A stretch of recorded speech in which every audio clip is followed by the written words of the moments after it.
फिरौन का वाकया बहुत पुराने जमाने की बात है। मिस्र इजिप्ट की सरजमीन पर एक बादशाह हुकूमत करता था जिसे फिरौन कहा जाता था। वह बहुत ताकतवर था, मगर घमंड और तकब्बुर से भरा हुआ था। उसने खुद को ही खुदा कहना शुरू कर दिया था और लोगों से अपनी इबादत करवाता था।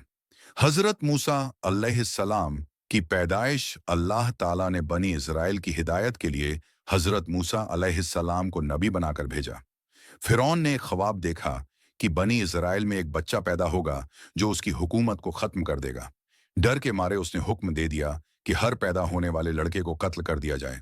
मगर अल्लाह की मर्जी से हजरत मूसा अलैहिस्सलाम महफूज रहे।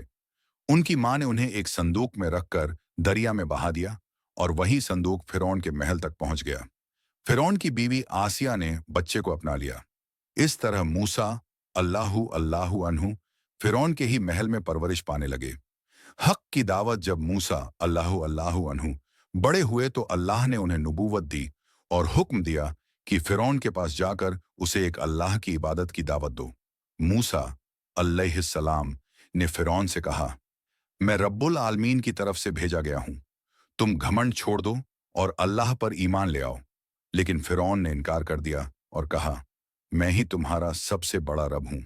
जादूगरों का मुकाबला फिरौन ने मूसा अलैहिस्सलाम को झूठा साबित करने के लिए अपने बड़े बड़े जादूगर बुलाए। जादूगरों ने रस्सियां फेंकी जो सांप जैसी नजर आने लगी। मूसा अलैहिस्सलाम ने अपना असा लाठी डाला तो वह हकीकी अजगर बन गई और सारे जादू निगल गई। जादूगर समझ गए कि यह जादू नहीं बल्कि अल्लाह की निशानी है। सबने उसी वक्त ईमान कबूल कर लिया। फिरौन और ज्यादा भड़क गया। फिरौन का अंजाम आखिर अल्लाह ने मूसा अलैहिस्सलाम को हुक्म दिया कि बनी इज़राइल को लेकर मिस्र से निकल जाए। फिरौन अपनी फौज लेकर पीछा करने लगा। जब मूसा अलैहिस्सलाम दरिया के पास पहुंचे तो अल्लाह के हुक्म से दरिया फट गया और रास्ता बन गया। मूसा अलैहिस्सलाम और उनकी कौम गुजर गई। जब फिरौन अपनी फौज समेत दरिया में उतरा तो पानी वापस मिल गया और वह सब डूब गए। मरते वक्त फिरौन ने कहा, मैं मूसा के रब पर ईमान लाता हूं। मगर तब बहुत देर हो चुकी थी।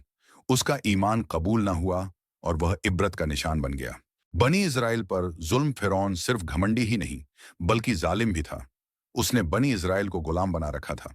उनसे सख्त मेहनत करवाता, मारता पीटता और उन्हें इंसान नहीं समझता था। हजरत मूसा अलैहिस्सलाम ने जब फिरौन से कहा कि बनी इज़राइल को आज़ाद कर दो और अल्लाह की बंदगी कबूल कर लो, तो फिरौन ने मजाक उड़ाया और बोला, अगर तुम्हारा रब है तो मुझे दिखाओ। अल्लाह की निशानियां। अल्लाह ने फिरौन और उसकी कौम को समझाने के लिए कई निशानियां भेजी। कभी पूरे शहर में टिड्डियों का अजाब आ गया, कभी मेंढकों की भरमार हो गई, पानी खून जैसा लाल हो गया, फसलें तबाह होने लगीं।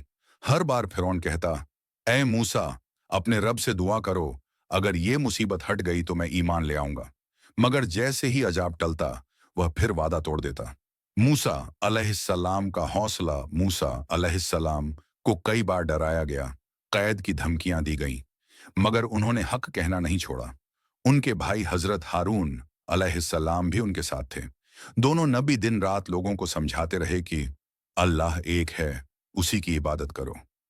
कुछ लोग ईमान ले आए, मगर ज्यादातर लोग फिरौन के डर से चुप रहे। हिजरत का हुक्म आखिर अल्लाह ने मूसा अलैहिस्सलाम को हुक्म दिया, मेरे बंदों को रात के वक्त मिस्र से निकाल ले जाओ।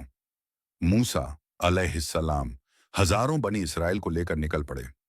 जब फिरौन को खबर हुई तो गुस्से में आग बबूला हो गया और बोला, ये लोग मेरे गुलाम हैं, कैसे भाग सकते हैं। उसने अपनी जबरदस्त फौज तैयार की और पीछा करने निकल पड़ा। समंदर का ऐतिहासिक मौजिजा। मूसा अलैहिस्सलाम की कौम सामने समंदर देखकर घबरा गई। पीछे फिरौन की फौज, आगे गहरा पानी। लोग कहने लगे, अब तो हम पकड़े गए। मूसा अलैहिस्सलाम ने पूरा यकीन से कहा, हरगिज नहीं, मेरा रब मेरे साथ है, वही रास्ता निकालेगा। अल्लाह ने हुक्म दिया कि लाठी समंदर पर मारो। जैसे ही मूसा अलैहिस्सलाम ने लाठी मारी, समंदर फट गया। बीच में सूखा रास्ता बन गया और दोनों तरफ पानी दीवारों की तरह खड़ा हो गया।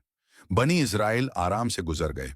फिरौन की आखिरी घड़ी फिरौन ने यह मोजिजा देखा, फिर भी घमंड न छोड़ा।